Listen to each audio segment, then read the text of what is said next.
Assalamualaikum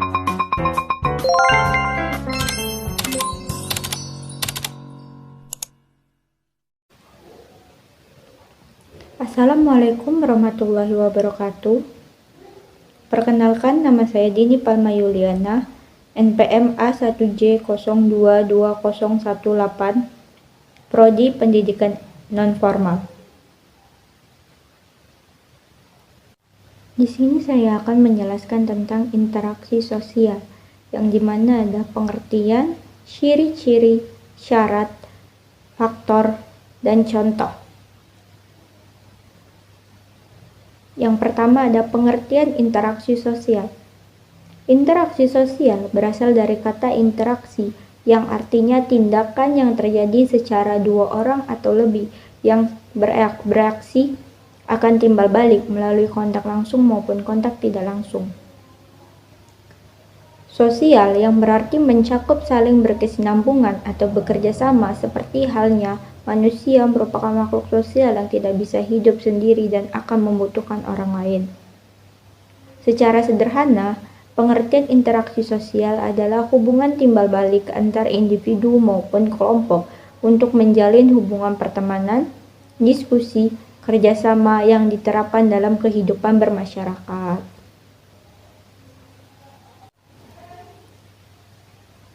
Yang kedua ada pengertian interaksi sosial menurut para ahli. Yang pertama ada Gilin, yaitu interaksi sosial dijelaskan oleh Gilin sebagai hubungan sosial yang dinamis antara individu dengan individu lain atau dengan kelompok atau hubungan antar kelompok. Yang selanjutnya ada Bonner. Interaksi sosial menurut Bonner adalah hubungan antara dua orang atau lebih yang aksinya dari individu dapat mempengaruhi atau mengubah kehidupan individu lain. Yang selanjutnya adalah Walginto. Walginto berpendapat bahwa adanya hubungan timbal balik antara interaksi sosial dapat memberikan pengaruh terhadap individu atau kelompok lain. Yang selanjutnya ada Surjono Sukanto, yaitu interaksi sosial adalah proses sosial yang berkaitan dengan cara berhubungan antara individu dan kelompok untuk membangun sistem dalam hubungan sosial. Yang kelima ada Murdianmo dan Handayani, yaitu interaksi sosial sebagai hubungan yang dibangun seseorang dengan orang lain yang dalam proses kehidupan tersebut terbangun struktur sosial. Yang ketiga, ciri-ciri interaksi sosial. Menurut sosiologi Charles P. Loomis, ciri-ciri interaksi sosial yaitu: yang pertama, jumlah pelaku lebih dari seorang atau bahkan lebih. Yang kedua, adanya komunikasi di antara para pelaku dengan menggunakan simbol-simbol. Yang ketiga, adanya tujuan tertentu, terlepas dari sama atau tidak sama dengan yang diperkirakan oleh para pengamat. 4. Syarat interaksi sosial.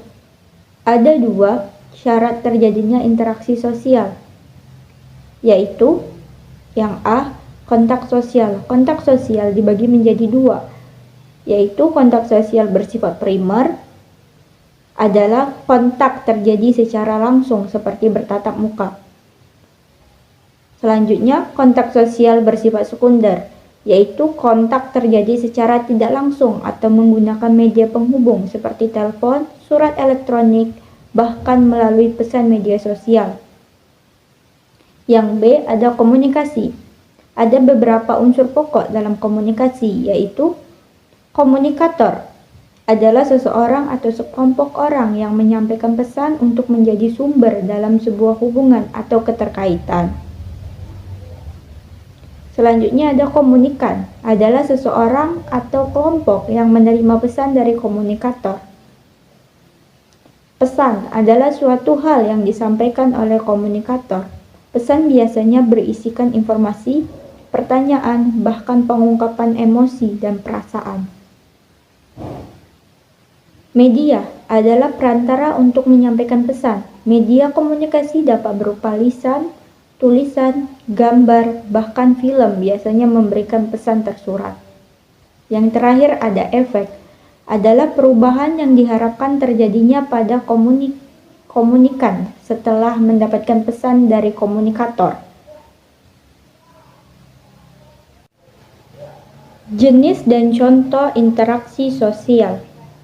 Ada 3 jenis interaksi sosial, yaitu yang pertama, interaksi sosial individu dan individu.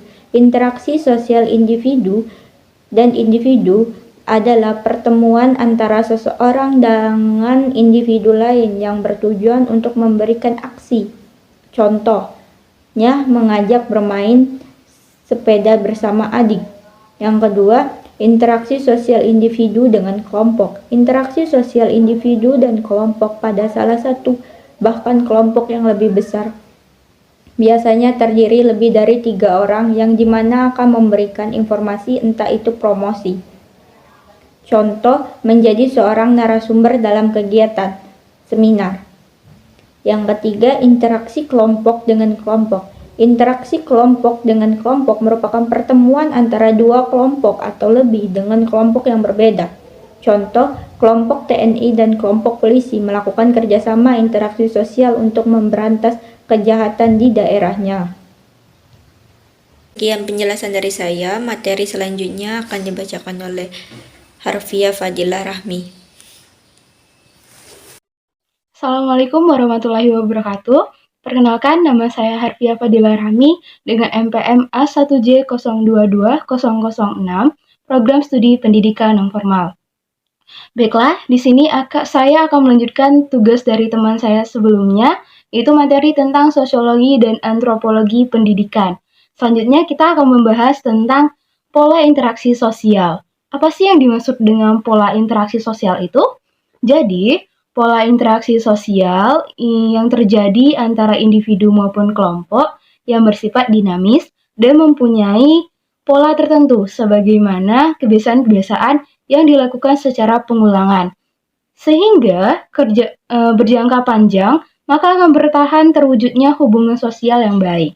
Adapun pola interaksi sosial memiliki ciri-ciri sebagai berikut. Ada ciri-cirinya berdasarkan kedudukan sosial atau status dan peranannya.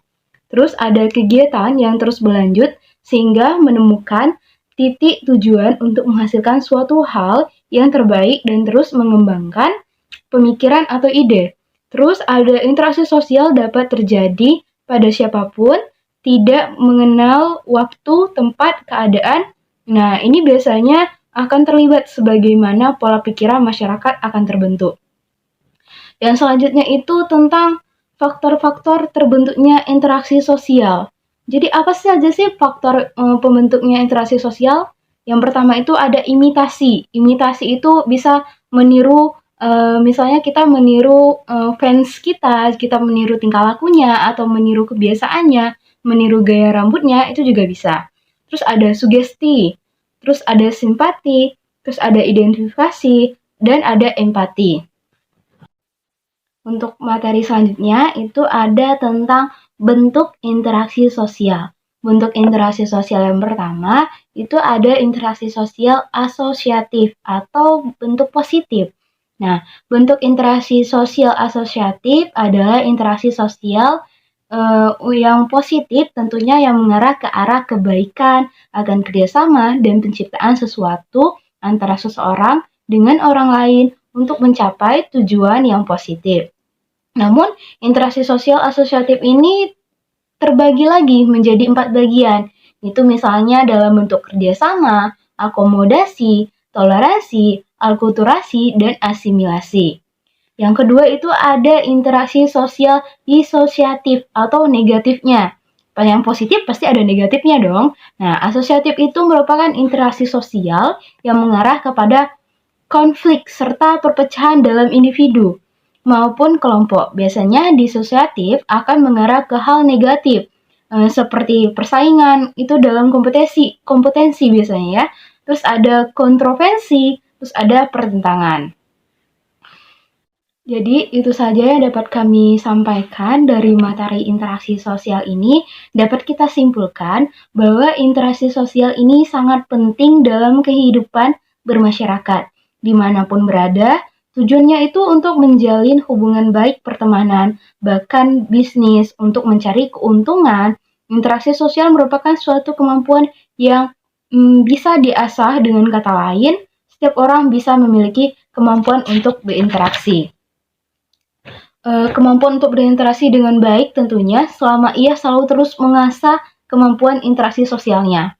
Selain itu, kerjasama atau kolaborasi dengan individu, bahkan kelompok akan mengembangkan pemikiran atau ide-ide yang sebelumnya tidak ada dalam pikiran kita. Dengan kerjasama atau kolaborasi, suatu pekerjaan akan lebih mudah untuk diselesaikan dengan optimal. Maka dari itu, menjaga interaksi sosial yang baik akan kunci saling membantu dan menghargai. Jadi, demikian topik pembahasan tentang interaksi sosial yang sebelumnya sudah dijelaskan juga oleh teman saya. Itu saja yang dapat kami sampaikan. Wabillahi taufiq wal hidayah. Wassalamualaikum warahmatullahi wabarakatuh.